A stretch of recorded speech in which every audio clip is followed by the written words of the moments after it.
हजारों जवाबों से अच्छी है मेरी खामोशी, न जाने कितने सवालों की आबरू रखी।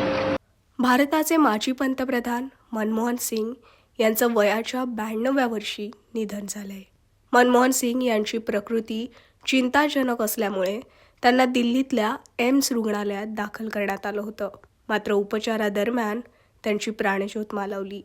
वयोमानामुळे गेल्या अनेक दिवसांपासून मनमोहन सिंग आरोग्यविषयक समस्यांचा सामना करत होते. याआधी सुद्धा प्रकृतीच्या कारणास्तव त्यांना अनेकदा रुग्णालयात दाखल करण्यात आलं होतं.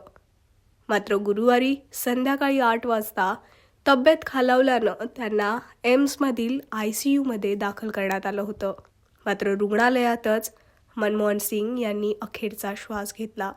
त्यांच्या निधनाचं वृत्त कळताच संपूर्ण देशात शोककळा पसरली असून अनेक नेते आणि दिग्गजांकडून त्यांना श्रद्धांजली वाहिली जातेय. RBI गव्हर्नर, अर्थमंत्री ते देशाचे पंतप्रधान अशा विविध पदांचा कारभार मनमोहन सिंग यांनी सांभाळलाय. 1982 ते 1985 या काळात ते रिझर्व्ह बँक ऑफ इंडियाचे गव्हर्नर होते.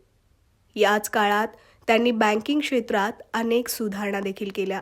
तर 1991 पासून सिंग यांच्या संसदीय कारकिर्दीला सुरुवात झाली होती. मनमोहन सिंग भारताचे माजी पंतप्रधान आणि अर्थतज्ज्ञ सुद्धा होते. देशाच्या अर्थव्यवस्थेला आकार देण्यात त्यांनी महत्त्वाची भूमिका निभावली आहे.